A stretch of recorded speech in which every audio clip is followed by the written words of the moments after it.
જય સ્વામિનારાયણ વિદ્યાર્થી મિત્રો, ઓનલાઈન એજ્યુકેશનમાં ફરી એક વખત હું આપનું હાર્દિક સ્વાગત કરું છું. ધોરણ 9 વિષય અંગ્રેજી, યુનિટ નંબર 7 કે જેનું ટાઇટલ હતું એડોલેસન્સ પીક પાર્ટ 3.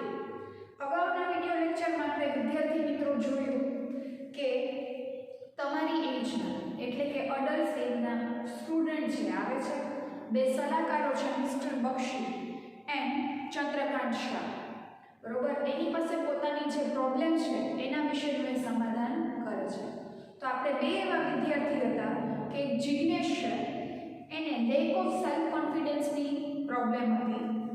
એનું સરસ મજાનું બક્ષી છે, મિસ્ટર બક્ષી, એમણે એનું સોલ્યુશન આપેલું હતું. ત્યારબાદ આવે છે ગર્લ, એની વાત આપણે કરીએ. આપણો પાઠ છે, આપણે કન્ટિન્યુ કરીએ. The girl, પાના નંબર 65. નમસ્તે sir, I am Dilshad from Rapar. એમ કે છે કે હું દિલશાદ છું. હવે પછીના સ્ટુડન્ટ કોણ આવે છે? દિલશાદ. અને રાપરથી બિલોંગ કરે છે. પહેલા આવ્યા હતા જિગ્નેશ. આજે આપણે જે વિડિયો લેક્ચરમાં છે એ સ્ટુડન્ટ એક આવે છે, એનું નામ છે દિલશાદ, અને ગર્લ છે એ કે છે કે નમસ્તે sir, I am Dilshad from Rapar. હું રાપરથી છું. My face is full of pimples. Pimples એટલે ખીલ. ઘણી વખત આપણને ખીલો થતા હોય છે. How can I get rid of them? Get એટલે મેળવવું, રીડ એટલે અટકાવવું. કેવી રીતે હું આ ખીલ છે એને અટકાવી શકું? એટલે જે દિલશાદનો પ્રોબ્લેમ છે એ પિમ્પલ્સનો છે. આપણે ઘણીવાર જોતો એ છે કે આપણે ફાસ્ટ ફૂડ ખોરાકો ખાઈએ છીએ, તીખું તળેલું ખાઈએ છીએ, જે આપણી સ્કિનને ઇફેક્ટ કરે છે અને આપણે પિમ્પલ્સ છે નીકળે છે. Mister Shah, what have you done so far? So far એટલે કેટલા સમયથી? તને કેટલા સમયથી ખીલ થયા છે? Dilshad says that. હવે દિલશાદ કહે છે કે I have applied various cream but nothing has work. Dilshad શું કહે છે કે એપ્લાય વેરિયસ એટલે વિવિધ પ્રકારના ક્રીમ્સ, જે બજારમાં પ્રોડક્ટ્સ મળે છે એ. Nothing has been work. Dilshad એવું કહે છે મિસ્ટર શાહને કે મેં ઘણા બધા પ્રકારના છે એ ક્રીમ્સ, ટ્યુબો કે પિમ્પલ્સ અટકાવવા માટેની કોઈ પણ મેડિસિન છે, એને લગતી અલગ અલગ ક્રીમ છે, એનો પણ મેં ઉપયોગ કર્યો છે. એક નહીં, બે નહીં, ત્રણ નહીં, વેરિયસ વિવિધ પ્રકારના. તો પણ એ કાંઈ વર્ક કાંઈ થયું નહીં. મારા પિમ્પલ્સ એમના રહ્યા. Mister Shah, Dilshad, don't worry too much. Too much એટલે વધારે. મિસ્ટર શાહ એને એડવાઇસ આપે છે, સલાહ આપે છે કે તું બહુ બધી ચિંતા ના કર. Pimples are common at this age. Common એટલે સામાન્ય બાબત છે. એટ ધીસ એટલે આ ઉંમરમાં. બરોબર, એ વિદ્યાર્થીને સમજાવે છે કે આ ઉંમરમાં ખીલ થવા, પિમ્પલ્સ થવા એ કોમન બાબત છે. જેમ જેમ તમે મોટા થાવ છો એમ આપણા બોડીમાં ઘણા બધા ચેન્જ આવે છે. આપણી હાઇટ વધે છે, હોર્મોન્સ ચેન્જ થાય છે, શરીરના અંગો છે વજન વધે છે. તો એજને રિલેટેડ જેમ જેમ આપણે મોટા થઈએ છીએ એમ અમુક એવી કોમન વસ્તુ છે કે જે થવી સામાન્ય છે. એટલે દિલશાદને એવું સમજાવે છે કે ખીલ થવા એ આ એજમાં સામાન્ય બાબત છે. They are sure to go.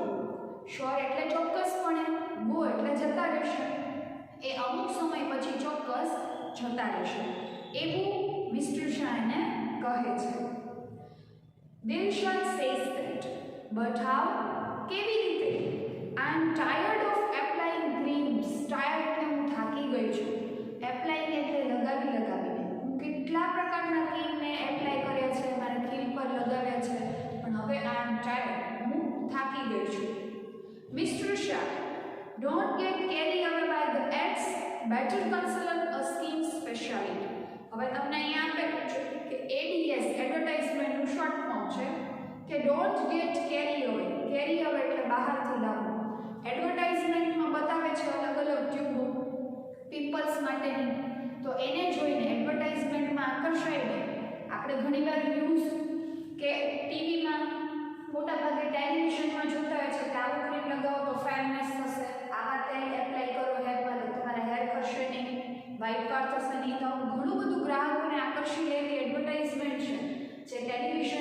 હોય છે. તો જે મિસ્ટર શાહ છે દિલશાદને સરસ મજાનું કહે છે કે એડવર્ટાઇઝમેન્ટમાં જે પણ ક્રીમ આપે છે એ ઘરે ન લઈ આવે. તો શું કરવું? Better consult a skin specialist. Consult એટલે સલાહ લેવી. સ્કિન સ્પેશિયાલિસ્ટ, સ્કિન એટલે ચામડી, સ્પેશિયાલિસ્ટ એટલે ચામડીના જે ખાસિયત ધરાવતા ડોક્ટરો છે એના સલાહકાર છે એની સલાહ લેવી અને પછી છે આવી બધી જે એડવર્ટાઇઝમેન્ટમાં હોય છે ક્રીમ બતાવીને લગાવી. હવે એવું ન કરવું જોઈએ. ફોર એક્ઝામ્પલ કે તમને ખીલ થયા છે તો એડવર્ટાઇઝમેન્ટમાં એવી કંઈ તમને બતાવી કે તમે જોઈ ખીલની ટ્યુબ કે કોઈ પણ ક્રીમ અને ઘરે આવીને આપણે તરત જ આકર્ષાઈને મેડિકલ સ્ટોરમાં જઈએ છીએ અને લઈએ છીએ અને લગાવીએ છીએ તો એવું કરવું જોઈએ નહીં.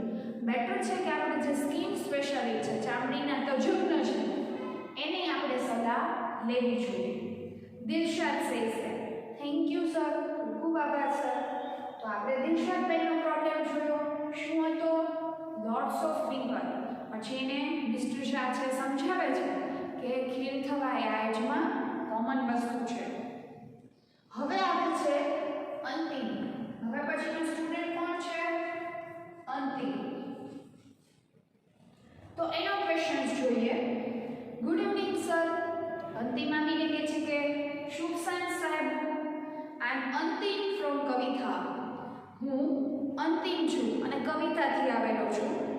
Mister Bakshi and Shah. Mister Bakshi અને શાહ બંને કહે છે ગુડ ઇવનિંગ, શુભ સાંજ. What is your question? તારો પ્રશ્ન શું છે? Antim says that sir can I blood donor acquire HIV? Blood donor એટલે લોહી આપવું. આપણે જોઈએ છીએ કે ઘણા આપણા સિટીમાં બ્લડ ડોનેશન કેમ્પ થાય છે કે જેને રોગ છે ને રોગથી પીડાતા હોય છે અને અલગ અલગ પ્રકારના લોહી આપણે આપીએ છીએ. તો એમ કે છે અક્વાયર એટલે જરૂરિયાત. HIV વિશે તો આપણે બધા જાણીએ છીએ કે એડ્સ. તો અંતિમનો સરસ મજાનો ક્વેશ્ચન છે કે જે HIV પેશન્ટ છે એને કદાચ લોહીની જરૂર પડે તો શું અમે લોહી એને આપી શકું? Mister Bakshi that's good question. Mister Bakshi એને કહે છે કે ખૂબ જ સારો પ્રશ્ન પૂછ્યો છે. By the way student like you, તારી જેવા વિદ્યાર્થીઓ can not donate a blood. તમારી જેટલા ઉંમરના વિદ્યાર્થીઓ છે એ લોહી આપી શકતા નથી. ડોનેટ એટલે આપવું, બ્લડ એટલે લોહી. કારણ કે એક એની એજ હોય છે, એ એજ તમારી હોય પછીના તબક્કામાં જ તમે બ્લડ ડોનેટ કરી શકો એવું કન્સલ્ટન્ટ સમજાવે છે. Antim I know that sir, I just want to know. Antim એવું કહે છે કે હું જાણું છું. Just want to know. Just એટલે માત્ર મારે જાણવાની ઈચ્છા છે. વોન્ટ એટલે જાણવું, નો એટલે જાણવું અને વોન્ટ એટલે ઈચ્છા. Mister Bakshi it is a quite safe to donate the blood to an HIV patient. Patient એટલે દર્દી. એને મિસ્ટર બક્ષી સમજાવે છે કે જો કદાચ HIV વાળો પેશન્ટ છે અને તમારે કોઈને એને બ્લડ ડોનેટ કરવું છે તો એ ખૂબ જ સુરક્ષિત છે. એવું ન સમજી લેવું કે કદાચ HIV વાળો પેશન્ટ છે અને આપણે એને લોહી આપશું તો આપણને પણ HIV નો ચેપ લાગશે. તો એને એકદમ ક્લિયરમાં સમજાવે છે કે ક્વાઇટ સેફ. સેફ એટલે સુરક્ષિત છે. Donate a blood two HIV patient. એડ્સના જે દર્દીઓ છે એને ડોનેટ કરવું, બરાબર, લોહી, તો એકદમ સુરક્ષિત છે. The blood donor can not affected because the instrument are sterilised. શું કહે છે the blood donor? For example કે કોઈ HIV પેશન્ટ છે અને આપણે એને બ્લડ ડોનેટ કરીએ છીએ તો એ જે બ્લડ ડોનર રક્ત આપનાર છે, રક્તદાતા, ગેટ ઇન્ફેક્ટેડ અને ચેપ લાગતો નથી. શા માટે? Because instrument are sterilised. Instrument એટલે જેટલા બ્લડ ડોનેટ કરવામાં સાધનો વપરાય છે, ઇન્જેક્શન છે કે બીજી કે પ્રોસેસના ઇન્સ્ટ્રુમેન્ટ છે એ બધા સેટેલાઇઝ એટલે કે એવા પ્રવાહી દ્રવ્યોથી એને સુરક્ષિત કરવામાં આવેલા હોય છે એટલે ચેપ લાગતો નથી. અંતિમ says that thank you sir. ખૂબ ખૂબ આભાર સર. તો વિદ્યાર્થી મિત્રો, આજે આપણે જે વિડિયો લેક્ચરમાં દિલશાદનો પ્રોબ્લેમ સાંભળ્યો જેને ખૂબ જ સિમ્પલની સમસ્યા હતી એનું પણ સમાધાન મળ્યું કે ખીલ થવા આજમાં બહુ કોમન વસ્તુ છે. અને પછી જોયું અંતિમનો ક્વેશ્ચન કે એને જસ્ટ જાણવું હતું કે શું એ બ્લડ ડોનેટ કરી શકે HIV વાળા પેશન્ટને આપણે ફરીથી મળીશું ત્યાં સુધી